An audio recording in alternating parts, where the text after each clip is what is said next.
est si ancré dans notre histoire, notre identité et nos racines.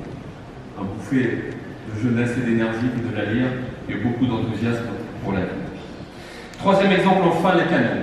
Exemple bien breton car ici en Bretagne, nous avons récupéré les canaux par un texte de décentralisation. C'est un patrimoine militaire, un patrimoine industriel, et depuis plus d'une dizaine d'années, ce sont les services de la région qui gèrent ces canaux avec brio, et au service finalement de l'aménagement du territoire, avec le développement de mobilité douce, le développement du tourisme fluvial, la protection de la biodiversité, le réservoir d'eau douce qu'il constitue.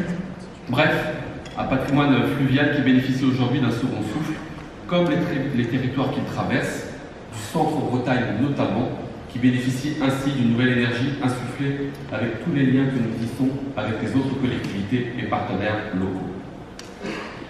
Vous avez dit la dernière, chère Carole, Madame la Première ministre a repris le terme ensuite, que nous étions ensemble une équipe France. Je partage pleinement cette vision. Cet ensemble, toutes les collectivités ensemble, quel que soit leur niveau, qui composent l'équipe de France. De la maire de village au président de la République. Madame la Première ministre, vous avez rappelé l'année dernière, à Vichy, qu'il fallait, je vous cite, tenir compte des spécificités de chaque territoire, de leur diversité, de leurs atouts et de leur fragilité. Et d'ajouter qu'il fallait donner des marges de manœuvre aux uns et aux autres, et nous faire confiance pour expérimenter et innover, avec une véritable lisibilité sur les moyens alloués. Je souscris bien entendu et je vous rejoins totalement. Et je suis d'accord avec vous, seul le collectif permettra de réussir. Seul le collectif nous permettra de réussir. Faut-il qu'il soit bien organisé, ce collectif, et bien armé, pour relever les défis et mener les combats. Une troupe nombreuse, mais désorganisée et mal équipée, n'enchaînerait que déconvenus et débats, jusqu'à la défaite. Or, les défis que nous avons face à nous, les défis auxquels fait face la France, la touchent et la dépassent à la fois. L'action contre le dérèglement climatique, tant au niveau de l'adaptation qu'au niveau de la lutte contre ces changements climatiques, nous devons fermer la parenthèse du fossile, et ce sera un combat que nous devrons tous assumer ensemble. L'enjeu de la sécurité mondiale, compromise notamment par la guerre qui fait rage à nos portes sur le continent européen. Je me souviens fortement, avec beaucoup d'émotion, les mots l'année dernière à Vichy de l'ambassadeur d'Ukraine. Enfin, et les évolutions des deux périls que j'ai cités précédemment détermineront aussi l'ampleur de ce troisième défi, la gestion des migrations. Permettez-moi de préciser la gestion sans naïveté, mais empreinte d'humanité, des migrations d'hommes, de femmes et d'enfants. Ces défis, nous y faisons déjà face, et nous devrons encore tous y faire face, individuellement et collectivement. Qu'on soit malouin, qu'on soit breton, qu'on soit français, qu'on soit européen, et finalement, qu'on soit tout cela à la fois, corse ou martiniquaise, occitan ou des Hauts-de-France, parisienne ou de Castelmoron d'Albret, nous devons tous regarder dans la même direction. Mais de quelque territoire que l'on vienne, face à ces défis, nous devons toujours conserver une seule et même boussole, le sens de la République et les valeurs de la démocratie. Et c'est ici certainement le plus grand des combats que nous avons à mener ensemble, tous ensemble. Ce sujet de l'équipe France, c'est ce sujet de la démocratie. Nous l'observons, il y a un risque de fissure de nos fondations mêmes. À l'international, nous voyons les populations vivant dans des démocraties se réduire. Plus de la moitié de l'humanité vit sous un régime qui n'est pas une démocratie. Aujourd'hui, plus d'une personne sur trois dans le monde vit dans un régime autoritaire ou une dictature. Et au national, nous voyons les extrêmes des du terrain, les contestations se radicaliser, le dialogue démocratique indifféré. En Bretagne aussi, pourtant réputée région ouverte et accueillante, qui a toujours connu une faible représentation de l'extrême droite, nous nous retrouvons confrontés à une multiplication d'actes haineux et hostiles aux valeurs d'ouverture et de solidarité que nous défendons ici. Les attaques contre les symboles de la République ne datent pas d'hier, mais aujourd'hui ce ne sont plus seulement les symboles, ce sont les élus de la République qui sont attaqués violemment, menaçant leur vie. Je pense à Jean-Yves Roland de Calac, Je pense tout autant à Yannick Morez qu'à Dorothée Pasco de Saint-Brévin-les-Pins, ainsi qu'à Vincent Jeanbrun de la Léros.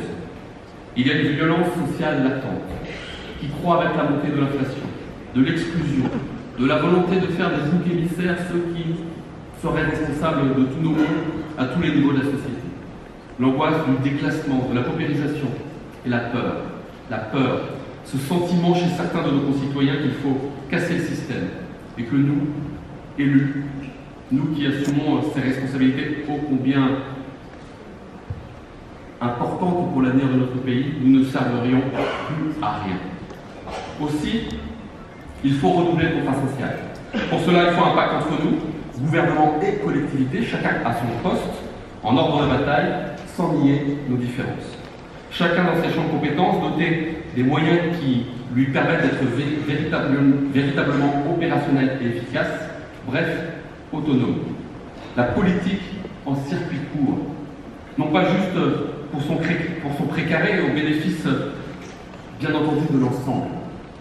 Les grands défis supranationaux appelant une réponse nationale, forte de la puissance d'un collectif soudé, uni par des objectifs communs, les problématiques locales, appelant des solutions adaptées au plus près des besoins, taillées sur mesure par les autorités de proximité.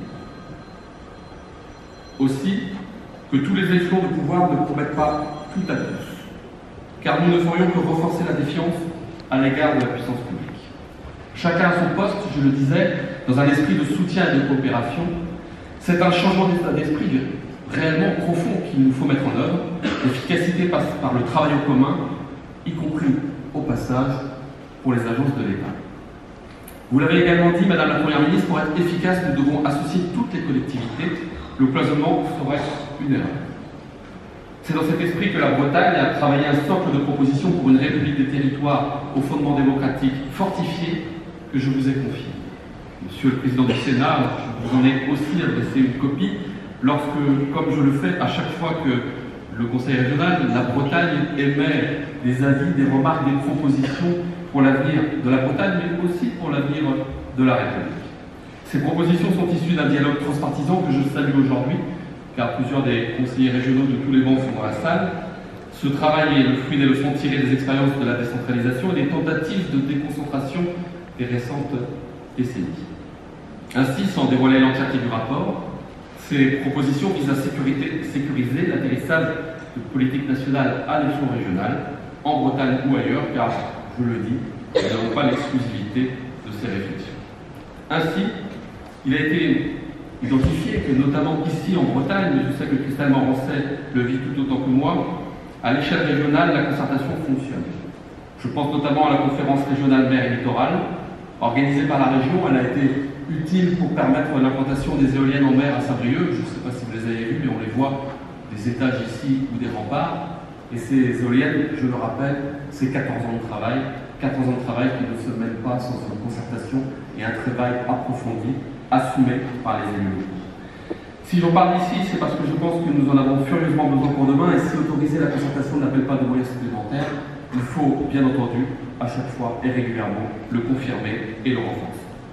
Au passage, puisque je parle de la mer, permettez-moi de vous dire que nous devons tous ensemble nous occuper du sujet de la pêche, de nos marins-pêcheurs, qui, marins-pêcheurs européens, sont les plus puissants défenseurs de la biodiversité que nous avons dans le monde par rapport aux autres pêches, et notamment les pêches issues des pays lointains et des bateaux-usines, avec à bord des hommes et des femmes qui, malheureusement, pourraient être qualifiés d'esclaves. Nous avons besoin de travailler cela. Depuis Bruxelles jusqu'aux collectivités, nous nous entretenons régulièrement avec Hervé Berville.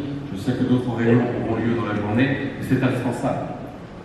Breton que je suis, je veux bien entendu protéger les dauphins, mais je veux aussi protéger mes pêcheurs. Par ailleurs, certains dispositifs fiscaux gagneraient à être rénovés.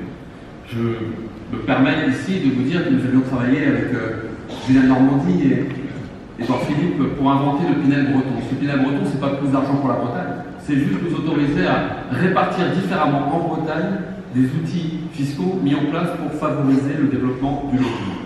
Ça a bien fonctionné, cela va s'éteindre avec le Pinel, mais vu la situation de logement, nous pouvons inventer d'autres choses.